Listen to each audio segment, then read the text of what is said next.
Call the meeting of the Fiscal Court to order. Welcome, everybody, the first meeting in October.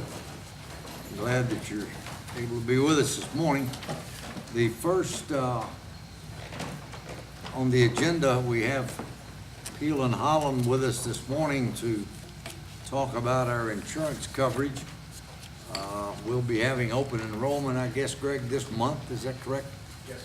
Okay, so I'll yield the floor to you. Thank you, Judge, board members.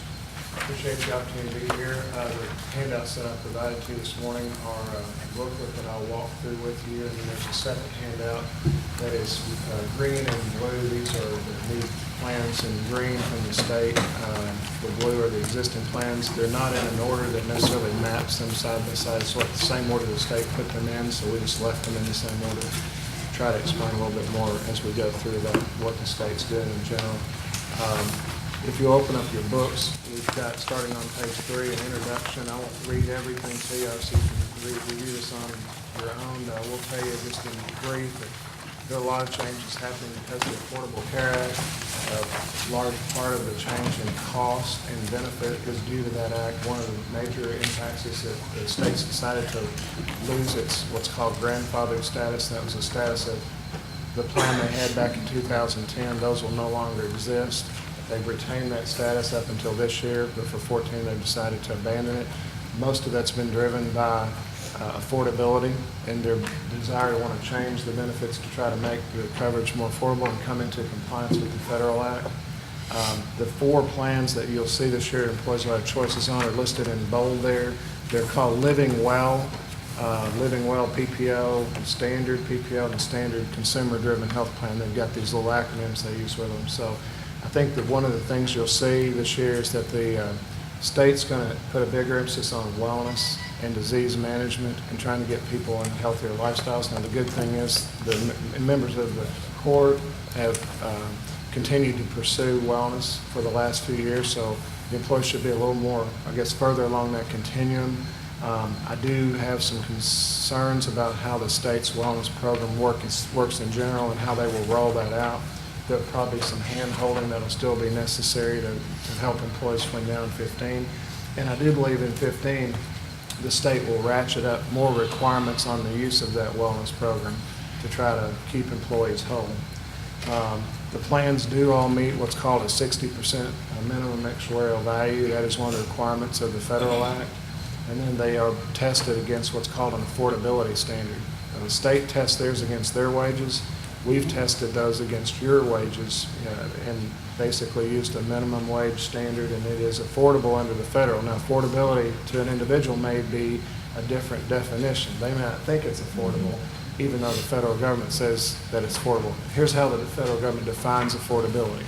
They say that for this 60% actual value, so the least expensive plan the state offers, it has to be no more than 9.5% of an employee's W-2 Box 1 for the single-only plan. So if it's an employee-only plan, and that plan for whatever the cost is each year is less than 9.5% of their W-2 Box 1, then it's deemed to be affordable, and that person cannot go to the exchange and receive any kind of a federal subsidy. Wouldn't apply to a part-time employee or someone seasonal, someone that's ineligible for. So if they're not on retirement system, they're not working at least 100 hours a month, then likely they could go and get an exchange subsidy and it wouldn't cost the court a penalty. I don't see the court necessarily having any penalties or taxes as long as we continue to follow it closely, but we do need to continue to monitor that as time goes on. The judge said enrollments this month. It begins on October 16th, assuming the court proceeds with the Kentucky Employers Health Plan. I do believe it's the best choice for what we have available, and I'll share some insights on why on page 4. We've taken back to 2005. We looked at 2 things. Monies that we paid in, the county paid into the KEHP system. At the top, in the middle there, the claims that KEHP paid on behalf of the fiscal court and the refuse department.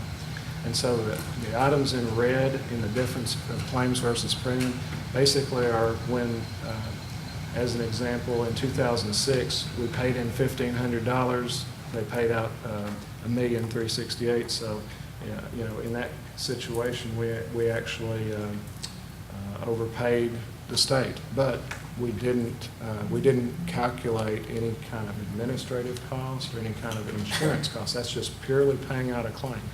So we went back and totaled that. Over the course of time, we've paid the state about $715,000 more than the state's paid out.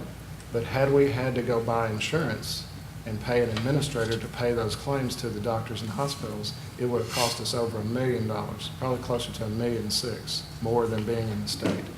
So the state's program has definitely saved the county excess of $1 million over the last few years. I suspect it's probably saving us between $400,000 and $500,000 a year. I'll share with you why I believe that's true. Page 5, we did go to the general market, and of the responses we received back, most declined, saying they were uncompetitive, or they provided us rates that showed they were uncompetitive. On page 6, a financial summary reveals sort of to us of the ones that did quote. As an example, if we take the existing members we have today in the Commonwealth's plan, we're spending just under $1.8 million. If you took the new plans, and all we can do is sort of guess as to which plan those members will go into, but based on our best guess, the costs are probably going to be about $1,950,000. That's total. That's members' part and the county's part. 2 quotes came in, one from Humana. It was 2.223, so $2,223,000. North American Administrators came in at 2.190. They were blind bids, so no one knew anybody's numbers. So you can kind of see there's a significant difference between us paying $1.8 million this year and almost $2.2 million. And I think that's what we've seen over the last 8 or 10 years, is every year it's between $350,000 and $450,000 that the KEHP saves the county. So one of the challenges, I think, is explaining the new plans, helping the members to be able to get into the plan that fits their needs, and affordability. One of the things that I've noticed is that they are raising the employee-only cost at a higher rate than the family cost. I think they're doing that to subsidize the families in this new Affordable Care Act scenario. So we're going to have to spend a lot more time, I think, sitting in front of folks and saying, let's help you walk through what's best for you. And when we get finished, we will see a difference in this total cost than what's shown here, because we have no way of knowing who will fall into which of these 4 plans. So I think in terms of the court's decision, we're making a decision based on what we think is a fairly conservative projection of where we are today, assuming they kind of follow that same path. But if someone buys a less expensive plan, and they're likely to do that, it'll save the county some money. So again, there are also waivers still involved with the state. That's not changing a great deal in the new system. With the county's dollars there, they're basically static. There are other bells and whistles to the new plans, especially around the wellness. There's some discounts available at Walmart if you file it. There's some additional wellness credits. So we do still recommend that we stay with the Kentucky Employers Health Plan. When you net out the rebates that the state sends the court, it's definitely the less expensive coverage that we can find today. The only way we could get back to a number that's close to what the state's is if we significantly cut the coverage and make the employees pay much higher deductibles and higher out-of-pocket costs. And I would say that would have to be substantial. In terms of the dental plan, there's no change to the coverage and nor the rate. On page 8, on the vision plan, there's no change to the vision coverage or rate as well. So life insurance is increasing this year. We've had 320% losses in the life, so the Lincoln Financial has asked for an increase on that to bring it back into check. Again, that's I've calculated the dollar amount, but it's around $3,000 to $4,000 a year in increase. It is guaranteed for 2 years. We were, in 2012, we were at like 18 cents, and it dropped to 15. Yeah. So it's still back. kind of, kind of in the middle now. So, and so on summary on page 10, our recommendations are we keep the help with the state, we maintain our dental and life and our vision plans. Voluntary seems to be working the way it is. Wellness, again, I think our role may change, but I still think you need the assistance of somebody to professionally help members locally and coach and do things like that to maximize what they're going to get out of the state's plan. FEBCO, if they're continuing to do a good job, I'd stay there. And again, our advisory fees have remained unchanged again. We started this relationship in 2001. We actually dropped the fees 2 or 3 years ago by about $2,500, and we haven't raised our fees since 2001. So still feel good about that relationship. And one of the reasons we're able to do that is through the use of technology. So we've maintained more work at a more effective rate and used our technology to try to keep the fees from going up over time. It's a substantial amount of dollars, I understand. We'll do our best to make sure and educate the members and help them have the right choices. And then as they go through the year, I'm sure they'll have a lot of questions. We'll probably have to be back in front of them time to time and help them sort of handhold during this next year to 18 months as they get used to it. So the amount, the HRA amount for wavered employees, did that stay the same? Yes. The 175? That's, yeah. Okay. I did not see anything change on that anyway. Okay. Is there any limitations as to if the court chose to, what are the limitations regarding HRAs if they decided to do maybe across the board or something to change that, or to do an additional HRA to help supplement a difference in premiums, or? There's two kinds of HRAs now under the new Affordable Care Act. There's one called an integrated, one called a standalone. One's that for people who buy one of the state plans through the county and through the state, that HRA would be considered integrated. So that would be one that sort of says what my deductible is not covered, then this can help pay for that.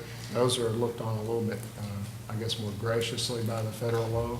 It's the standalone that creates some problems. We'd have to take a look at those. Okay. And maybe just make sure our plan documents are in order and that there are limits on what those can be valued at.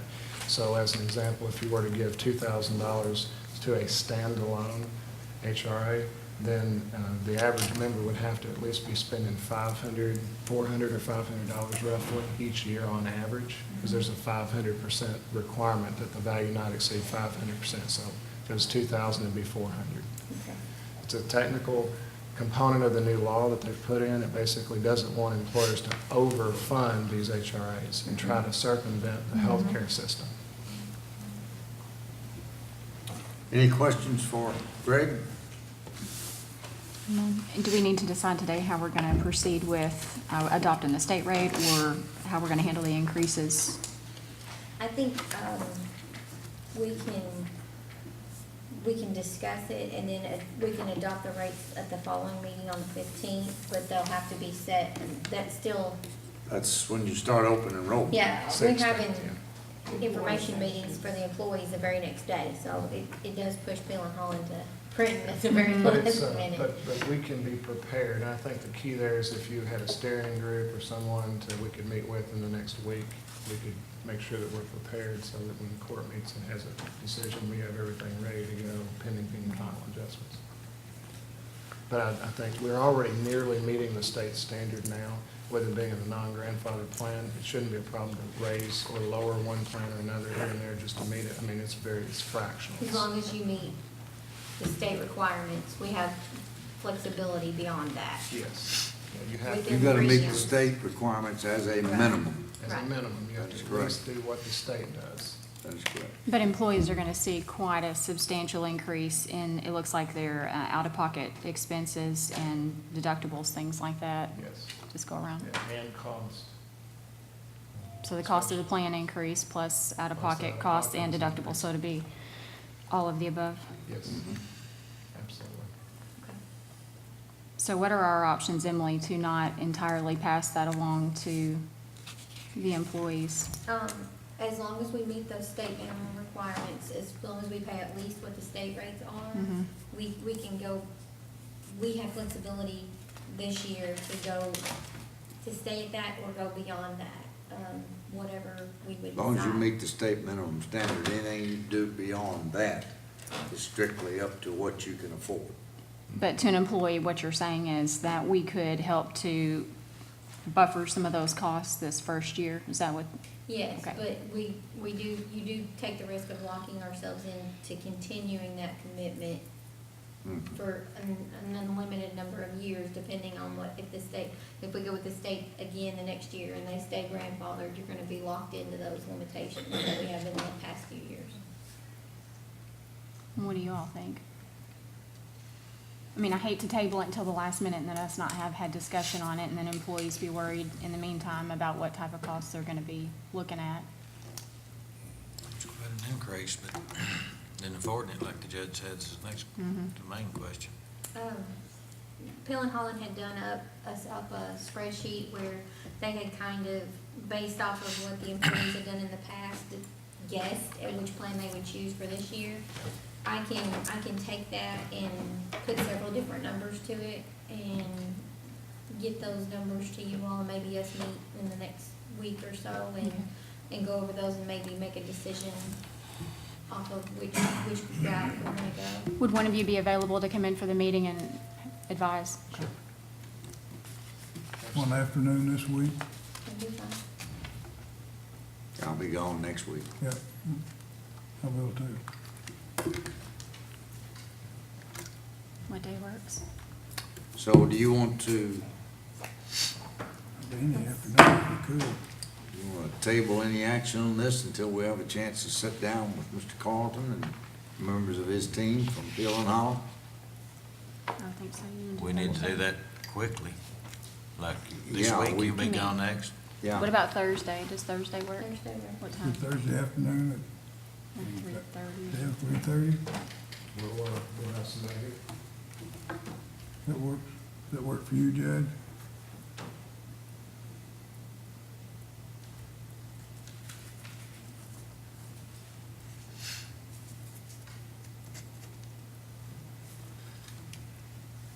Yeah, I think so.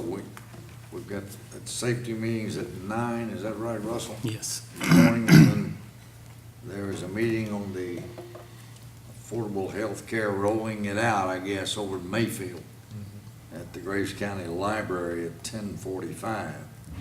So I'm assuming there'll be a lot of insurance types there to try to get some answers. I don't know. But 3, did you say 3 or 3:30? 3:30, if that's okay.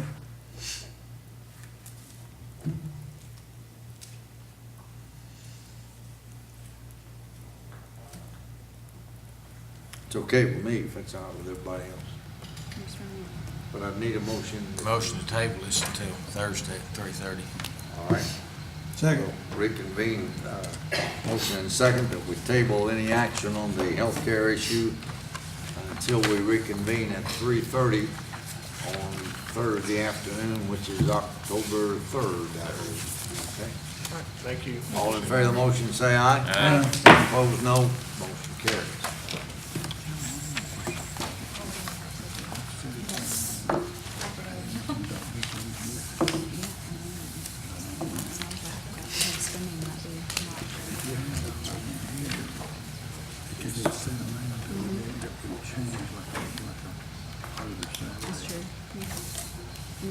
In correspondence, got an email from Logan Bridgman.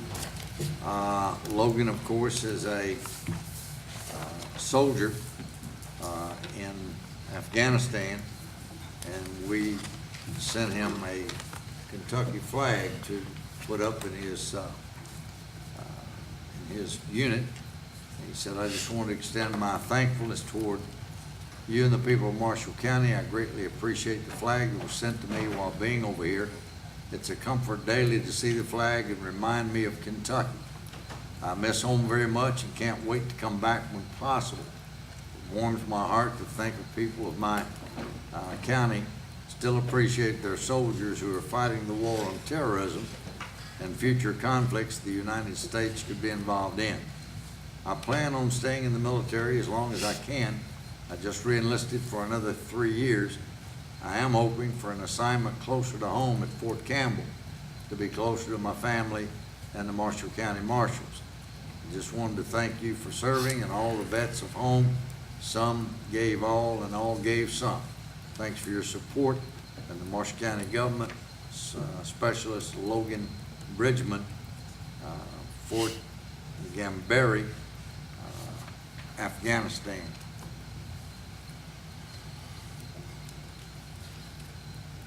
This month is a special month for our homemakers in the county. I have a proclamation I would like to read. Brenda, was it last year or year before when we had all the district come to Marshall County? Was that last year? Where are you gonna be this year? It was in McCracken County last week. McCracken County. They kind of move it around. And how many ladies we have out there last year? It was About 118. yeah, it was a tremendous turnout. But read a quick proclamation. Whereas in the 1930s, most Marshall Countyans lived on farms or in rural areas. Incomes were low, families were more self-sufficient, and production for home use was common. Whereas through extension work during World War II and the TVA projects, a foundation was formed for the women to form homemaker clubs.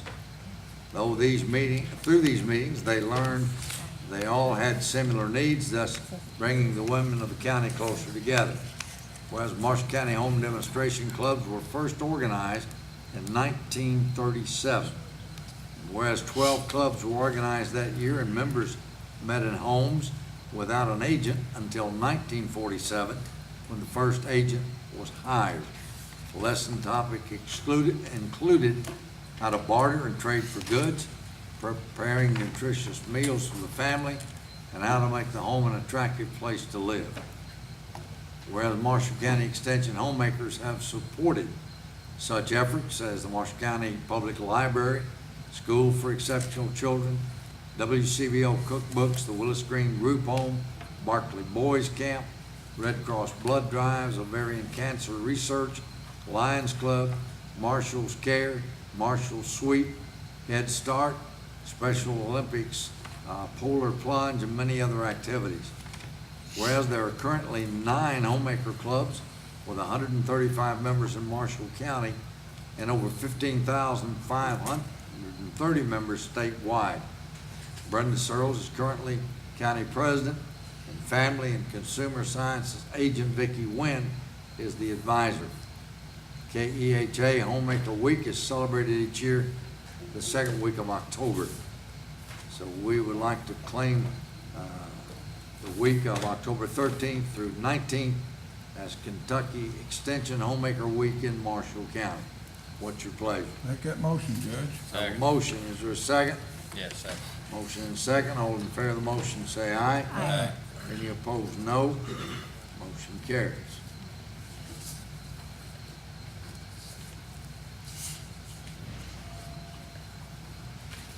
Brenda will have you a copy of this. All right, let's move into old business. You've all received the minutes of the September 17th meeting of the Fiscal Court. Are there any corrections or additions to the minutes of the meeting? Motion to approve, Judge. A motion to approve the minutes, is there a second? Second. Motion and second, all in favor of the motion say aye. Aye. Any opposed, no. Motion carries. At our last court meeting, or maybe the one before, there was a payment for a pauper burial from the coroner's office. If you recall, we discussed paying $500 until our funds were exhausted, which was only $2,000 that we had set aside in the budget for pauper burials.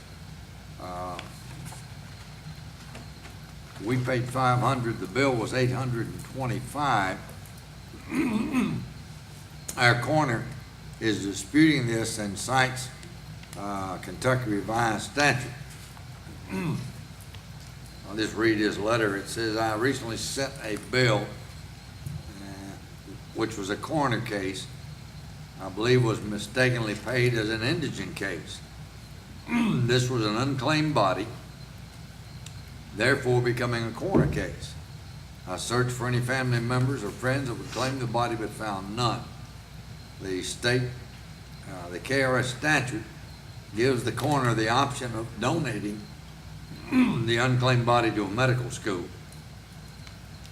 The length of time the subject had been deceased and the autopsy that was required, the medical school would not accept the body. Therefore, the coroner's office had to bury the subject.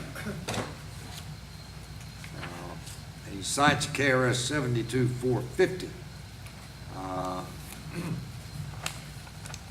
A coroner who has possession of a dead body or a part thereof shall make a bona fide attempt to notify the spouse, if any, or next of kin of the decedent's death.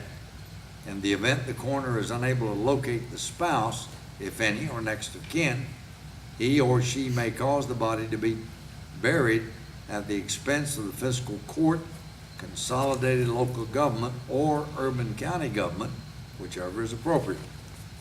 In the event the body is buried at public expense, the coroner shall take possession of all money or other property found on or belonging to the decedent, and shall deliver same to the fiscal court, consolidated local government, or urban county government, whichever is appropriate. Any money or other property found on the body of the decedent or belonging to him or her shall be delivered by the coroner to the fiscal court, consolidated local government, or urban county government, whichever is appropriate, to help defray burial expense. Any excess funds shall be encumbered to the government agency 1 year thereafter. So he's citing the KRS. We paid $500, and the total bill, it looks like, was $825, which he's asking for the $325 to be paid by the county.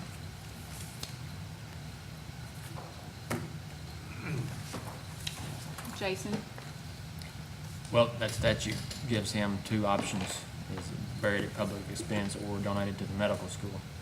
And he looks like he tried to do that and they wouldn't take it, so, So we need to pay the bill? yeah.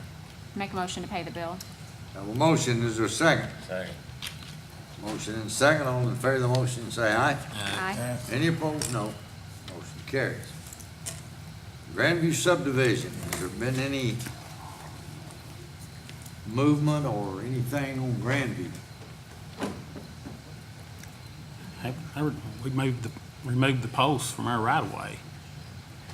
Eric Long says that he believes it resulted in about 40 feet of the fence being opened up.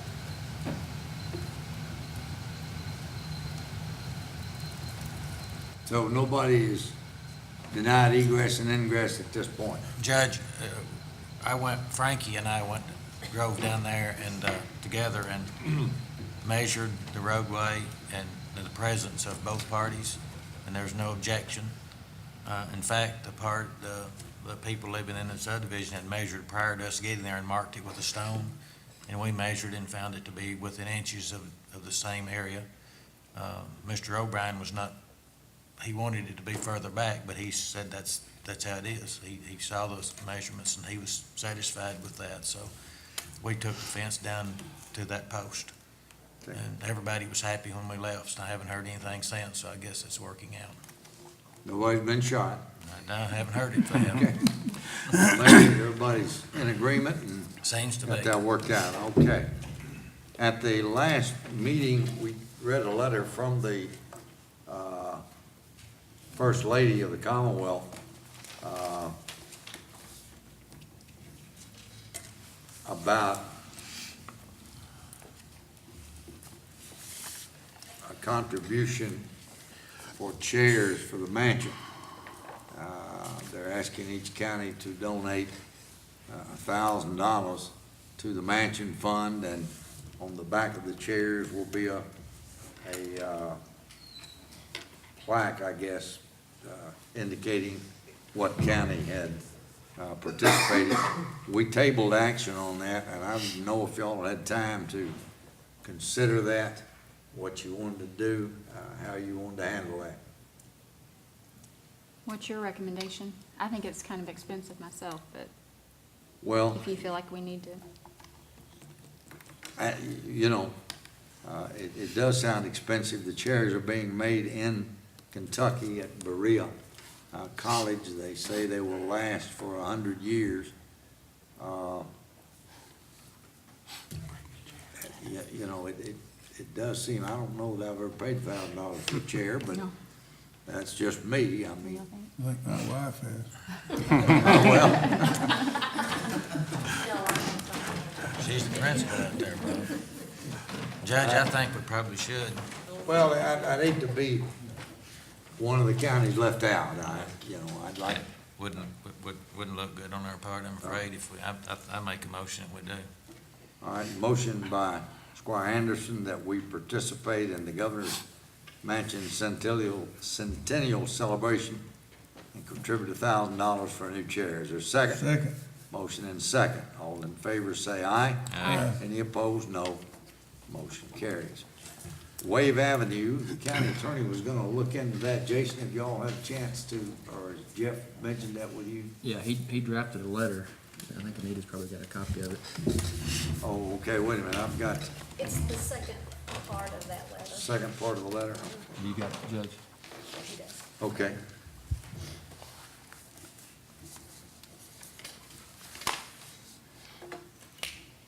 Each of you got a copy of this. Jeff saying the petition was completed on an old form. We didn't know if they were petitioning Wave Avenue as a new road or an existing road. The petition was only signed by 3 individuals and no deeds were attached as required. The letter attached to the petition states that there is 1 commercial property on the road and that the remainder of these lots were not developed until recently. Based on these statements, it would appear that this road would fall into the new road category, and the petitioners would would be required to meet all the requirements as set out in the resolution passed March 7, 2006 for a new road. They would have the option of paying the county the actual cost to have the road brought up to standards. It is imperative that the petitioners supply all the required information as set out in this petition in order for the road viewers to complete their report for a public hearing, and at this time, neither petition complies. That's talking about Crooked Oak Loop and Wave Avenue. Have you had any more conversation with Terry? I spoke to, after the last meeting, I spoke to Mr. Cyrus, and he said he would gather all the information required and present that. Okay, so they are I working have, on it. yes. Hadn't heard on Wave. Well, I'm assuming till we know something, we'll just table any action on this. Is that all right with everybody? Yes. Okay.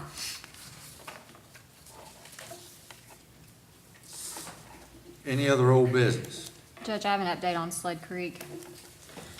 We had been discussing the original length when it was conveyed to the county, which, according to information I received from the state, was October 1st, 1996.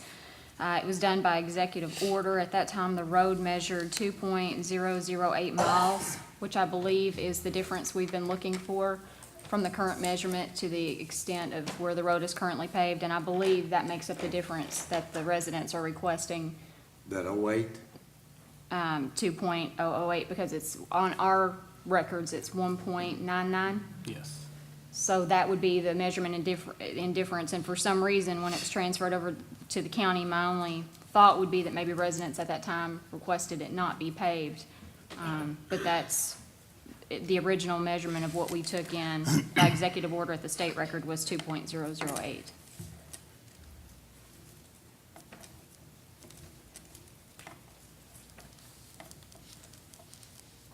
To clear this up, should we go ahead by motion of this court to take that in? So I don't- Russell, we can measure it, make sure that it's where it comes to, and then we'll take You've already care done of that, it. you Russell. I measured where the blacktop stops. There's probably another 150. .009 would be the difference in their records and our records. Yeah, but you said it was 1.9, 1.99 is what I figure. but if originally it was 2.008, then, I mean, we need to confirm that. Did you say that was by wherever that executive comes from. order? That's what the state's records indicate, that October 1st, 1996, by executive order, it's got a number 97639, voted on by fiscal court, and when conveyed to the county, the actual footage was 10,602 foot. And they've emailed me a copy of the executive order. Is this where we swap? I'm guessing. Swap He didn't roads, indicate for certain, but I'm guessing. Yeah. So if it measured that and we took it in at that original length, but didn't pave it in its entirety, what would our option be to? Still our road, Well, right, Jason? if it's our road, and there had to be a reason, that's what we haven't been able to determine. Mm-hmm. Right. There had to be a reason that that portion was left unpaved. Maybe the people didn't want it paved, we don't know. Or at least I don't. I don't, that's think- what we understand, but I haven't found any, we've not found any Was minutes to there a house reflect there that. at that time, Judge, you know? Yeah, I think On so. down, on They that say there section? was. Yeah, they're on down, and I don't know if they wanted to be private and just, They say they didn't want people turning around in their driveways, so they wanted that section. because it does dead end there, right? Yes. And on dead end roads, you have to have a cul-de-sac. That could have been the reason, we don't know, but Well, my guess is if that was actually taken in by the fiscal court at that time, then it's our road and we can do with it as we choose now. yeah. If we don't recognize that, Jason, we have to go back to the petition, would we not? Right. So I think we should recognize the order of the Yeah, fiscal court and just go ahead and pave the 150 feet whenever we choose. Yeah, whatever measures out to the 2.008. Yeah, whatever. Because the Whatever we people took now in. want it, They do. they want it completed. Do we have to have a Russell, is turnaround? that gonna reach the driveway? Yeah, our footage, what we've got is just shy of 1.99. So do we have to provide a turnaround, or is that necessary? If it was already like that, you know, So it's not something we have to do.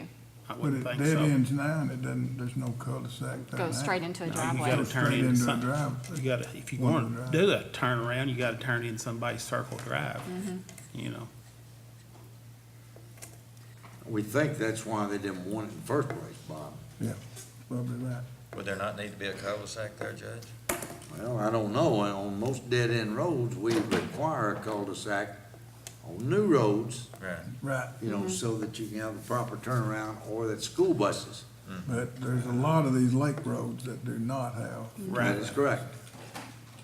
So, do But we, looks like if we're gonna fix this new and start now, there's nothing prohibit us from putting a cul-de-sac in there, would it? Looks to me like we should, if we can. If we can, but long as we you can do probably it have on to your get some right-of-way. more right-of-way there. Right, You right. know. You could check with the owners to see if they would agree to that. Because otherwise, I don't know what it looks like. we just Is there even stop by. room? yeah, I think there's room. I mean, First thing, you wind up with a big truck down there, or a school bus or something, can't That's- get out. That's it.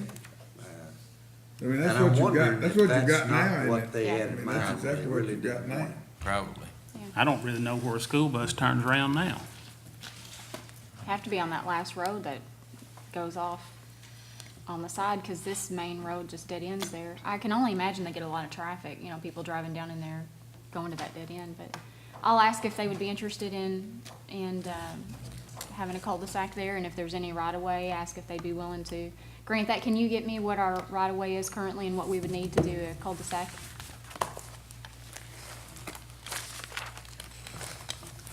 Any requirements other than that, Jason, just from the landowners giving up that much land? Do we have to do anything in addition to that? Well, if they're gonna give up part of their land for it, we'd probably need some legal work done as far as deeds, just to clear that up. Okay. But that wouldn't be. They don't need not petition the court to get that, will they? Would they Right have- away, it says it varies from 30 to 50 foot. Would that fall under the I don't petition think so, but requirement? somebody would have to come up with a description describing what they're giving up. Well, we do a cul-de-sac, usually about 80. Do what? In a cul-de-sac, about 80 Yeah, I'd say so. diameter. Probably so. Would you all be willing to do it if they don't want a cul-de-sac, if they just want the rest of the roadway paved? It's no different than it is now, it just drops off anyway, it's just extension of what's already there. I guess so. So I It can looks to give me them like the it'd be a option. good time to put a cul-de-sac in. If, So too. yeah, if they would be agreeable and give us Okay. the right of way, otherwise, they've got to understand, once we finish this, it becomes a public road Right. and can be used with the public. If people have to turn around in the driveway, so be it. Okay.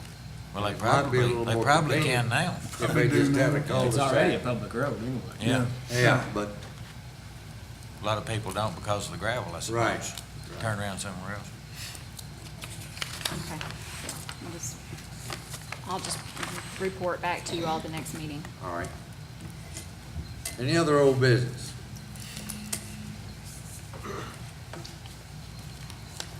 All right, let's move into new business. We have the audit completed by the State Auditor of Public Accounts with the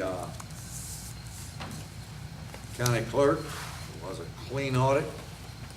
Did have some recommendations, which are probably the ones we get. Segregation of duties.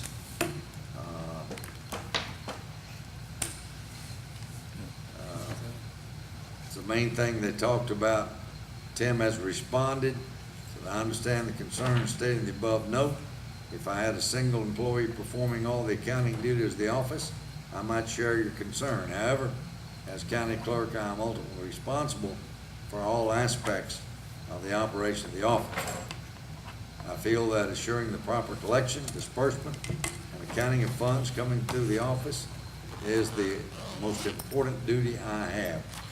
I believe that personally performing all the accounting functions for the office allows me to maintain the best control and day-to-day knowledge of these functions. I have no intention of changing that practice. I will review the possibility of another employee performing cross-checking. This will be contingent upon the analysis and the cost benefits of that approach. Other than that, it's a clean audit. It's here for your review if anyone would like to take a look at it.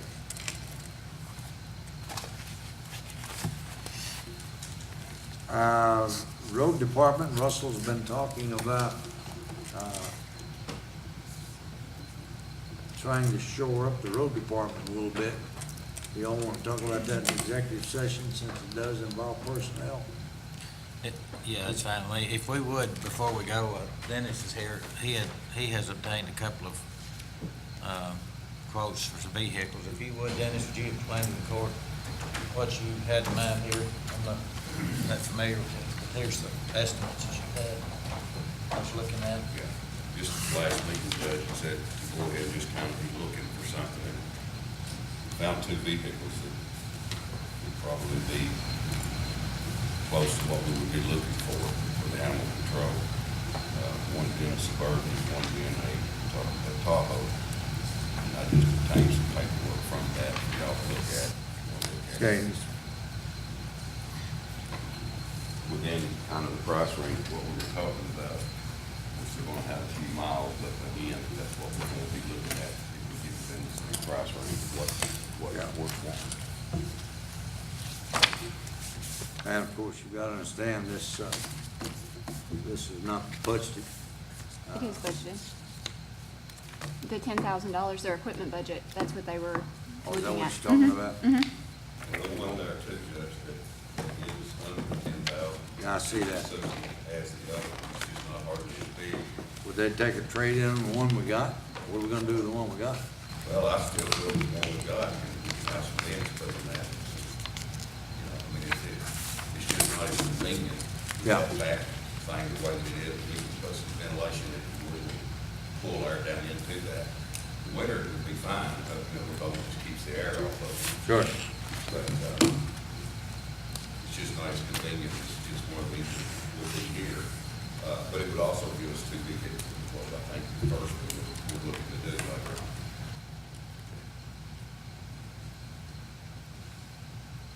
Dennis, did the sheriff, have you had a chance, you or Mike talk to the sheriff about those radios?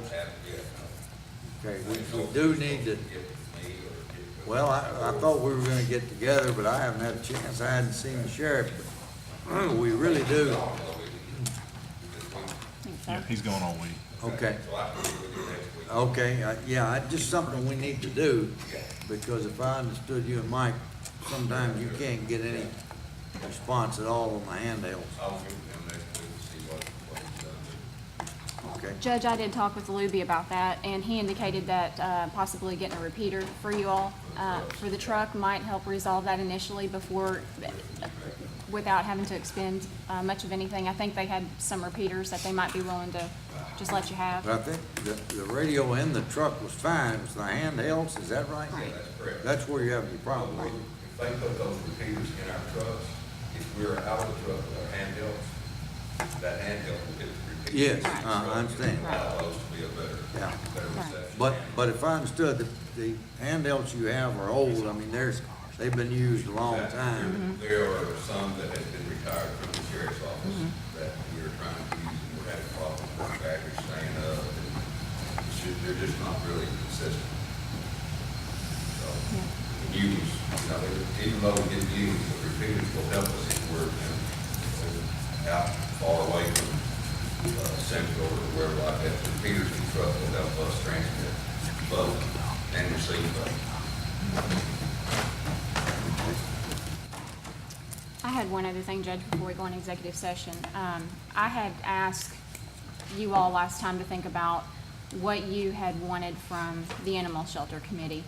And without going into great detail, we have more issues. We've had an employee leave, and I think it's going to be ongoing if we don't have a committee involved.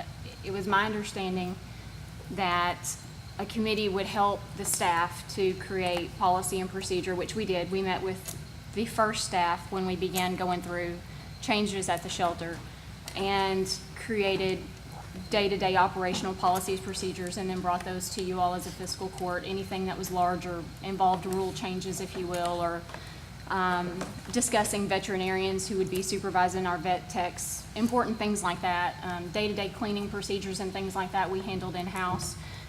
That would be obviously up to your discretion what you wanted, but with the way that laws are being looked at and the community is looking at shelters, I really feel it's important to have some sort of a committee, especially with our donation fund that exceeded $30,000 this year. That donation fund is given by the people of the community to ensure that their wishes are carried out. It's not taxpayer money.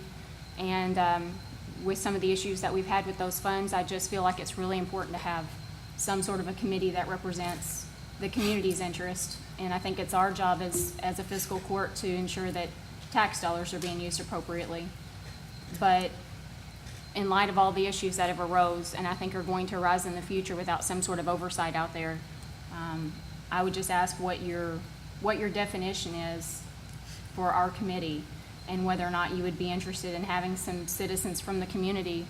I mean, right now it's myself and Jeff Edwards and Wendy Baxter, and we don't absolutely represent the community in terms of those donation funds or what volunteers of the shelter would want done.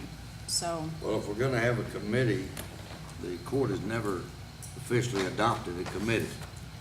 Now, if I understand, and I'm getting this from Jeff, that he volunteered, you volunteered, Wendy volunteered back some time ago when we changed over to help with the transition of the new people coming in. well, it was before So that, we- Judge. It was well- before that. It was when Nell was still there and we had That's what I'm numerous, saying, when we yeah. was going through that transition, I think. No, Nell and Kim Walker were still there when we started the committee, and if you remember, Lacey Baker had brought numerous complaints from the community forward, and as a response, the court allowed a committee to be formed to address some of those complaints and work forward, and that turned into us being able to work with the new staff as they came in, and we did. We met every week, and we formulated all of the policies going forward, how to keep it clean, how to ensure that we didn't have parvo, how to ensure that we were following our legal obligations in terms of adoptions, and there are several legal requirements out there, providing proper medical treatment, that sort of thing. But the laws are pretty extensive, and quite frankly, our staff wasn't aware of them, and that's concerning to me. So I think some sort of board or committee that not only makes sure that shelter operations are compliant legally, but that keeps you all as a court, myself, informed, and helps to ensure that the donations are going for what they're intended to, especially with that kind of money being fundraised. I think it's important. And as I said, it's not uncommon, most of your animal facilities, they have some sort of a board or a committee in place because there are a lot of issues that go on day to day.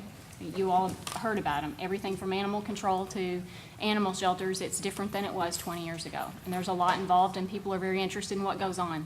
You don't want people walking in your facility and seeing animals that haven't been provided proper medical treatment. That's how several counties have already been sued, and the people have won. We don't want that.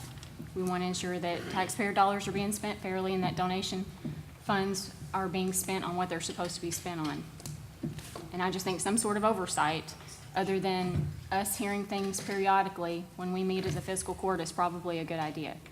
So I'm asking, from the time that we created that committee, what your intentions are now and how you think we should move forward with trying to ensure that our shelter operations are being conducted in the way that they should be. We're hearing feedback from employees when they leave, and it's consistently the same thing. And they get different feedback from people on this court of how that shelter should be operated. So I think we need to decide going forward what we want as a court and how we're going to carry that out. Well, I was under the impression that we had a committee in place. I thought. We never did officially, now this is according to Jeff, I don't know. He said we formed a committee to kind of help, and I thought he said transition, maybe I was wrong, but, you know, we're working on this animal control ordinance now. I don't know when do you know when they're gonna have that ready for us to look at, Jason? The plan was hopefully to have something in place by the next meeting. And that's more of a fiscal court type thing. That's not a day-to-day operation. That's not what yeah. But I'm a little reluctant. Do we, you know, we have people, I believe in oversight, but I think the fiscal court has the oversight.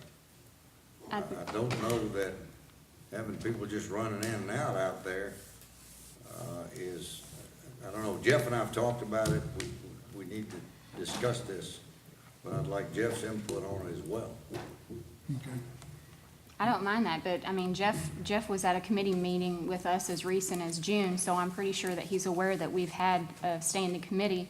I can outline the issues if you want. I'd rather not, but I'm at the point where I'm going to have to withdraw my support from the animal shelter if we don't fix the problems. And I've addressed them with the staff. And going forward, there is a large number of members of this community that want to see it ran properly, legally, and they want to see that the donations are used for what they're intended to. So I'm just saying that going forward, I'm either going to be a big support to the folks out there, as I have been in the past, or I'm going to make sure that people are aware of what's going on. And that's all I have to say about that. All right. Motion going to executive session? Motion. Judge, Second, yes. one more thing before you guys do that, I'm sorry. Regarding economic development, some economic development representatives from across the state and the TVA region of Kentucky are again trying to get some legislation passed that would take a little bit of the TVA in lieu payment, not what we already get, but what the state gets, and have that sent to economic development cooperations. I just got something in this morning on that. That's a draft resolution. I've looked at it, but I'm assuming at some point they'll be wanting us to get some support from our fiscal court members. I'm certainly in favor of it. We could definitely use the funding for an industrial park, infrastructure, whatever it might be. So as that develops, I just want you all to be aware that that's kind of in the works right now. And It will be taken up at the next session of the General Assembly, so we have a little bit of time, but this is something I think could be a great benefit to, as long as they're not taking it from the counties and cities. Now, if I understand this, and of course they'll tweak this thing, it's supposed to come out of the 30% that's raked off by the state. the state, that's And the correct. TVA in lieu of tax payment, which we participate in, the school board, the cities, and Marshall County. But it would not affect our portion. It would come from the state's portion. That's right, Judge. That's right. And it's, I think they're proposing $5-6 million. My Go understanding into is that. not to exceed $6 million, which I think is one way of making it more attractive to the legislators. You know, a lot of us are in the same situation in economic development. We, you know, as far as product is concerned and marketing budgets, there's just not a whole lot of money out there for us. Of course, the ARC in the eastern part of the state helps with a lot of their projects and marketing and whatnot. So we're hoping that maybe we can get this would help a lot of us out, so. Anyway, just so you guys know what to expect when I bring that to you. Okay, One more thing, Judge. I think we ought to acknowledge that how well our school system did in Marshall County with their recent scores that they put out. We are one of the districts in the state, I think, that's kind of setting the bar. very good. It's not too, that's not too shabby. Man, that's correct. I have a motion second, going to executive session. Russell, I need you. Call the court back into regular session. We were talking about the road department and the lack of help that we've been going through for the last couple of years. Russell has chosen 3 people to work for the road department. 2 of them will be given 90 days to get their CDL. The other one already has a CDL. So I would entertain a motion to allow Russell to hire 3 individuals for the road department. Make that motion, Judge. Have a motion, is there a second? Second. Motion and second, all in favor of the motion say aye. Aye. Any opposed, no. Motion carries. Do you need these? Yeah. Okay. The second court meeting in November is set for the 19th. We have a conflict, so I'd entertain a motion to move the November 2nd, the second court meeting in November to the 26th instead of the 19th. Make a motion. We have a motion, is there a second? Motion and a second. All in favor say aye. Aye. Any opposed, no. Motion carries. Generally, we have one meeting in December. Is the 10th all right with everybody, which is the second Tuesday? Of course, if something comes up, we can always call a special extraordinary meeting. Do I have a motion to have the court meeting in December on the 10th? Motion, Judge. I have a motion, is there a second? Second. Motion and second, all in favor of the motion, say aye. Aye. Any opposed, no. Motion carries. Emily, do you have anything? No, sir. Okay. The auditors are here. How are they coming along? We about, Michael is in hopes that he may be able to wrap up testing by the end of this week. So then he would just have the generators reports and have the exit short time after that. all right. Remind the court, we'll meet again this Thursday at 3 o'clock, 3:30. 3:30. Sorry about that, to meet with Peel and Holland for our insurance for the coming year. Enrollment will begin soon, so hopefully everybody will be able to make that. Any other business come before the court?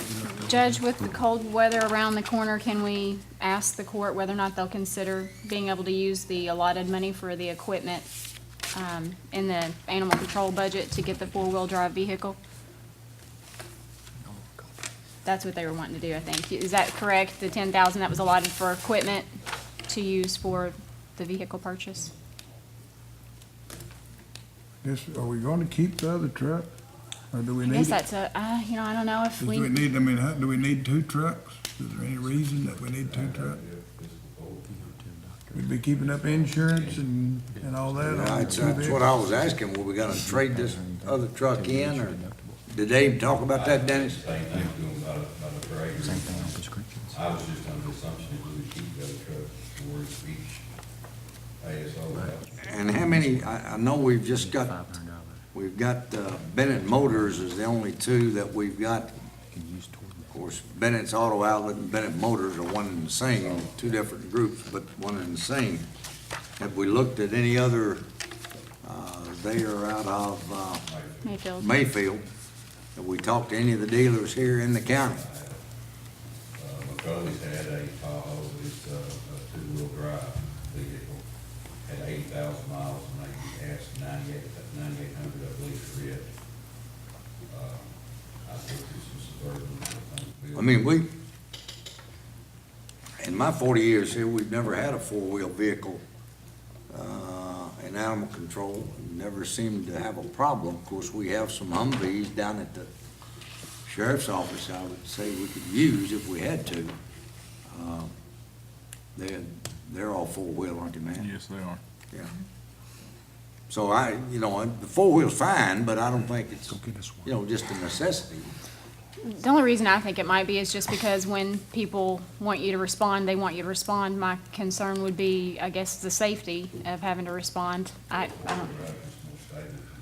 Well, is that what's gonna, if we're gonna use that for the equipment budget, is that gonna pretty well wipe it out? Is that Yep. gonna be okay? Are we gonna have any other needs or anything? Well, we've got walkie-talkies if we're needing desperately. That's what I was wondering about, if we needed to use it all, or could use the truck as the other truck as a trade-in or whatever, and that'd save us that much, and we'd have that much left in the equipment budget. Luby seemed to think your radios would be fine with a repeater and replace batteries. That was his opinion. That's why I was saying you could save the money. I don't know, though. They could go out tomorrow. That was just his opinion, knowing the equipment. He did say that they monitored the analog channel. That was a concern, because I thought that they didn't. But he indicated that they do monitor that channel.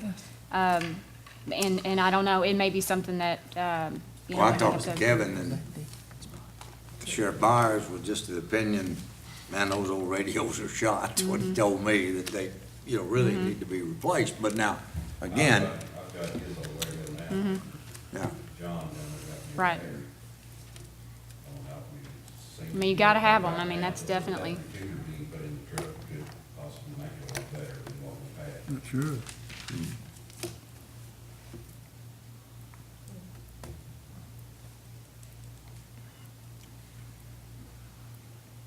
Dennis, could you? What does the equipment apply to, the equipment budget? Is that anything to do with, is it only for the animal control officers, not for the animal shelter? No, we separated this year's budgets, they're separated, so that was only. So it's just for control. animal control. So it'd be whatever, what. You've what got they- $10,000 in there. What they recommend, to use it for. I just wanted to know, why we needed 2 trucks. That was the only thing we can justify.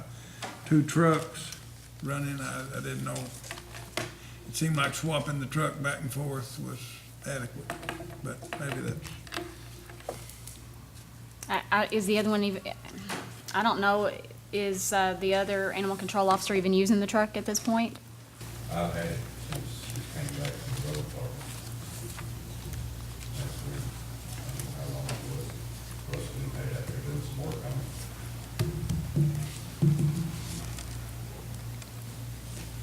I don't have a problem with them purchasing it. I do question, do we need to? I don't know the answer to that. I don't know what the trade-in value Well, would I'd be on kinda it. like to know if you could ask these people. Yeah, I'll give those back, you don't mind, you make a copy about having them.